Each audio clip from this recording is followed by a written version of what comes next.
Salve, legionários! E hoje marcharemos com a legião para tentar descobrir se os legionários sofriam do transtorno de estresse pós-traumático.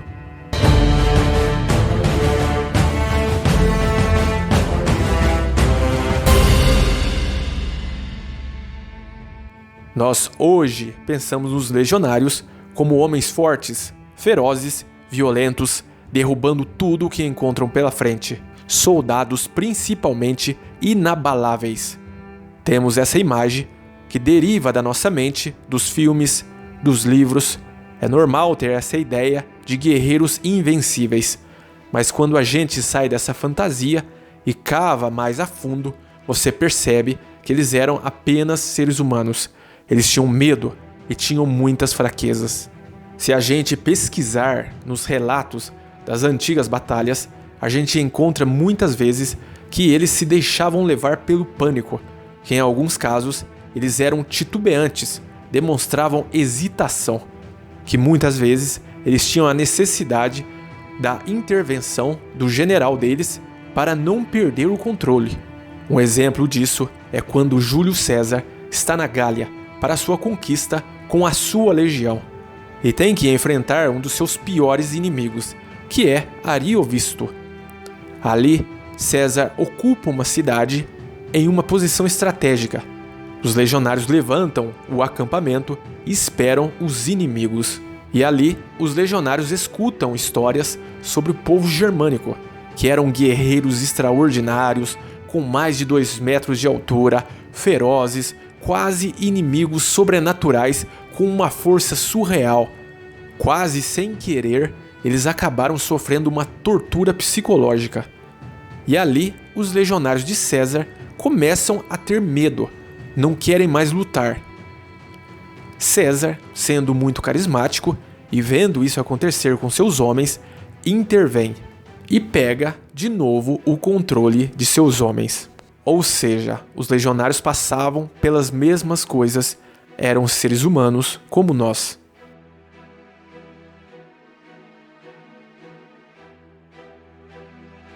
Bem, esse distúrbio acontece com o ser humano depois de uma situação muito forte de estresse.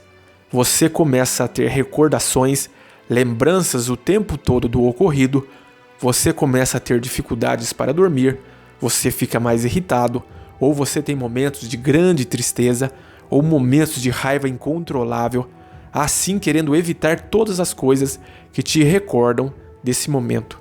A nível acadêmico e científico, uma parte dos estudiosos dizem que não importa se você foi um soldado romano, um templário, um espartano, um persa, ou se você é um militar em zona de guerra nos dias de hoje. Todos os soldados sofrem dos mesmos distúrbios. Não interessa em que época você viveu e serviu. A outra parte desses estudiosos dizem que apesar dos seres humanos terem características comuns, a guerra, por exemplo, na época romana, não é a guerra da Segunda Guerra Mundial, por exemplo. Não é a guerra napoleônica. Ou seja, o soldado romano, seguindo essa linha de pensamento, seria diferente dos cavaleiros medievais, dos soldados de hoje em dia.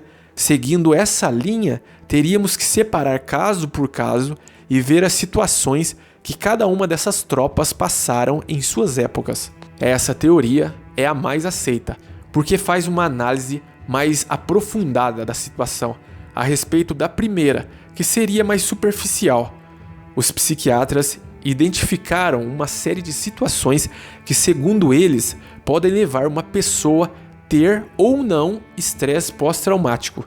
Vamos analisar um por um desses elementos e descobrir se os legionários podiam sofrer desse problema.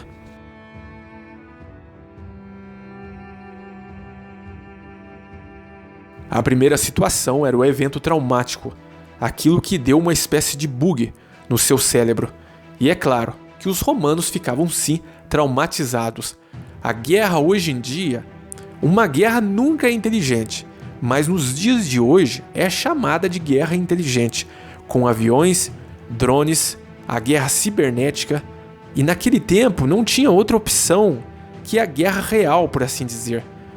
homem a homem, no campo de batalha, frente a frente. Então eles viam continuamente corpos mutilados, sangue, órgãos, companheiros que morriam nos seus braços.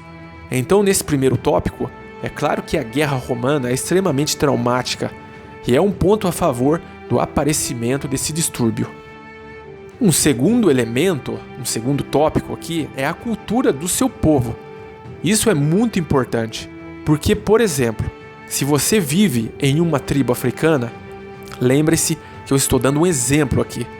Você vive em uma tribo africana onde o canibalismo é considerado normal. Ver um homem morrer te causará um determinado efeito.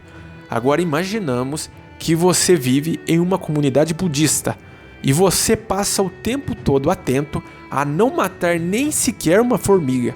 Nesse caso, ver um homem morrer é totalmente diferente do primeiro caso. Vocês concordam comigo? Nesse aspecto, a cultura romana é menos moral que a nossa. Os romanos não eram racistas. Não existia diferenças de raças para eles, mas para eles existia sim diferença entre homens, de civilidade. Para os romanos, os homens não eram iguais. Por exemplo, um bárbaro valia pouco mais que um animal. Um escravo não valia como um cidadão romano, mas isso não tinha nada a ver com a cor da pele para eles. Eles eram classistas.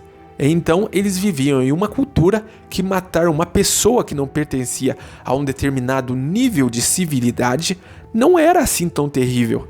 Às vezes, era normal e justificado para eles, e ninguém viria a ser punido legalmente naquela época. Um outro aspecto determinante aqui são as crenças pessoais de cada um, ou seja, a sua filosofia pessoal do que você acha certo e errado. Por exemplo, você pode ser uma pessoa que crê que nós estamos aqui no mundo e vence a lei do mais forte, que no final a violência faz parte do homem e da natureza nossa. Então você vai ter um certo tipo de pensamento sobre a guerra. Ou você pode ser um ser humano que pensa que nós estamos aqui para amar, para evoluirmos como pessoa, para criar uma sociedade melhor. E assim, você teria uma forma diferente de olhar para uma guerra, uma visão totalmente diferente do primeiro indivíduo, que eu dei o exemplo anterior. E aqui também, nesse ponto, faz a gente pensar que os legionários, ao menos por esse aspecto, não teriam esse distúrbio. No senso que para se tornar um legionário, você teria que fazer um longo e pesado treino. E nesse treinamento, selecionavam pessoas que não ligavam muito quando o assunto era matar o próximo. Podemos sim dizer que os legionários são um grupo de homens que tem um baixíssimo nível de escrúpulo na hora de tirar a vida de seu adversário. Eles não ligavam para isso. Então era quase uma coisa normal para eles.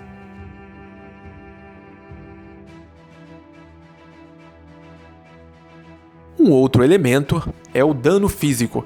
Muitas vezes esses distúrbios aparecem depois de um impacto forte na cabeça. Isso aumenta drasticamente a chance do ser humano desenvolver esse distúrbio. Por incrível que pareça, a cabeça do legionário não era o ponto mais atacado do seu corpo. Os braços desprotegidos, por exemplo, eram muito mais atacados, porque a cabeça era protegida pelo elmo.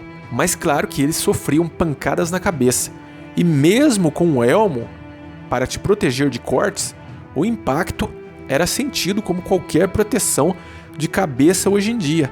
Num acidente de moto, por exemplo, você vai sentir todo o impacto da batida na cabeça, mesmo estando de capacete. Então existem pontos aqui que indicam que os legionários podiam sim sofrer esse distúrbio, e existem elementos que dizem que não. Mas o mais importante aqui, existem fontes antigas que descrevem soldados passando por algum tipo de distúrbio parecido, e nesse aspecto podemos dizer que são muito poucas. Tinha um médico daqueles tempos que falava de uma espécie de doença mental, quase uma alucinação sem febre. Houve situações que seus pacientes, soldados obviamente, ficavam nervosos e muito irritados, tipo do nada. Não conseguiam dormir à noite, eles desenvolviam uma grande agressividade. e ele dava a eles algumas ervas procurando acalmá-los. Mas em nenhum momento da sua carreira ele definiu esse problema como consequência das batalhas, mas pode ser sim uma prova de um distúrbio de estresse. Um outro caso, mais famoso e notável, é do general Caio Mário. Ele foi um grande general que batalhou contra as tribos germânicas, e as fontes dizem que Caio, envelhecendo, estava sempre cansado, irritado, não conseguia dormir, e quando dormia tinha sonhos terríveis, tanto que se tornou no final de sua vida um alcoólatra. Isso podia ter sido causado por tudo aquilo que ele viveu nas campanhas. Um outro exemplo é aquele de Ulpio Optato. Temos uma lápide que fala de um centurião, dividida em duas partes. A primeira parte celebra a sua força, a sua coragem nas batalhas, mas a segunda dizia que, depois de sua carreira militar, esse homem tinha momentos de raiva que arruinaram a sua vida. Então, esses podem ser indícios, mas como eu disse, tem muita pouca fonte sobre isso. Isso nos faz pensar que eram poucos casos na época, que era uma coisa bem rara, porque se fossem muitos casos, isso seria para ser mais bem documentado. Vocês não acham? Se tratam de estudos que não podemos nunca dar uma resposta definitiva. Nunca vamos ter 100% de certeza. Na verdade, quando se trata de história, temos 100% de certeza pouquíssimas vezes sobre algum assunto. Bom, legionários, muito obrigado a todo mundo que chegou até aqui. Eu procurei explorar aqui todos os pontos desse assunto e gostaria que vocês me dessem a opinião de vocês, agora analisando todos esses pontos de vista.